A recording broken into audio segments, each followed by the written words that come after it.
Here we are at COVID Corner with Dr. Heather Zalewski. She is the Medical Director of Psychiatry here at Chauder. And her and I thought today we would talk about teenagers because they are an interesting breed, if you will, and she agreed. So, Heather, what can you say about teenagers during this interesting time? You know, Alana, I really feel like teenagers really face some unique challenges, partly because of just where they're at in terms of their normal psychological development. So for teenagers, really their primary group that they want to be around and need to be around is their peer group. It's not their family. So for them, being isolated from their peers is even harder than it is for people of other ages. The other really ironic thing, Alana, is that the normal developmental task for a teenager is separation, individuation, and identity formation. Well, how are you supposed to do that when you are stuck at your parents' house 24/7? So really, I feel like for teenagers, just their normal development and then the COVID restrictions are at such odds. It's gonna be really hard for them.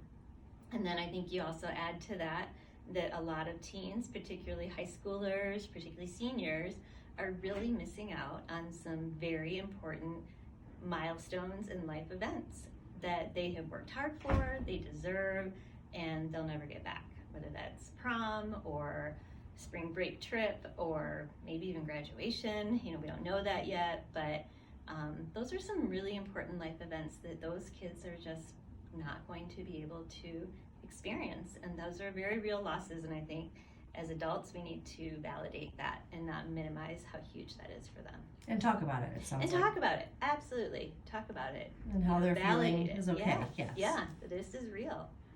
Great. Yeah. What about for grown-ups? So what if I'm a parent of a senior and I'm sad too? Yeah, that's a great point, Alana. And I do think, validating and being empathic and sharing that, I was really looking forward to hosting a graduation party for you.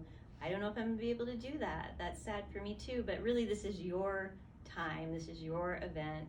This is your reality, and so just honoring them where they're at and supporting them. Great. Yeah. Anything else you want to say about teenagers for this segment of COVID Corner? Well, I think interestingly, Alana, some of the teenagers that I'm working with, particularly not to stereotype, but some teenage boys have actually not seen that much of a shift in their social life because a lot of them were interacting with their peers via online gaming.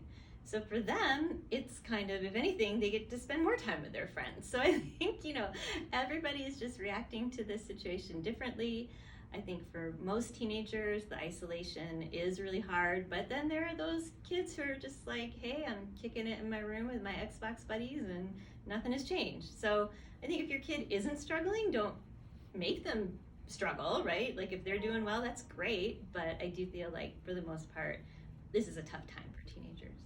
And what about forcing an almost 18-year-old, say a junior, what about getting them to do their homework and going to bed at a reasonable time? I don't know if other people are struggling with that, but I know some are. Oh yeah, and I think, well, for one thing, I do think the typical school schedule is not really physiologically in line with what teenagers need. Teenagers, just by biologic design, do tend to stay up later and sleep in later. So in a way, school being out is better for them. And as long as they're getting their work done, then I really would not pick a fight about it. Great. Yeah. Anything else as we wrap up? Just one other thing I've been thinking about, Alana, is just the difference and how different this is. And this isn't just for teenagers, but what a different experience this is for people who are more kind of extroverted versus introverted. And so particularly if you have an extroverted teenager, this is like torture for them, okay? Introverts, maybe not so much. Maybe they're really enjoying not having to go out in public, like they had to before. But particularly those of you who have those teens where there's peers and their social life was really their whole world, this really does feel like the end of the world to them. So just respect that and have some grace for them. Great. Thanks. If anyone has any questions for Dr. Z, you can leave them in the comments below. Thanks. Thanks.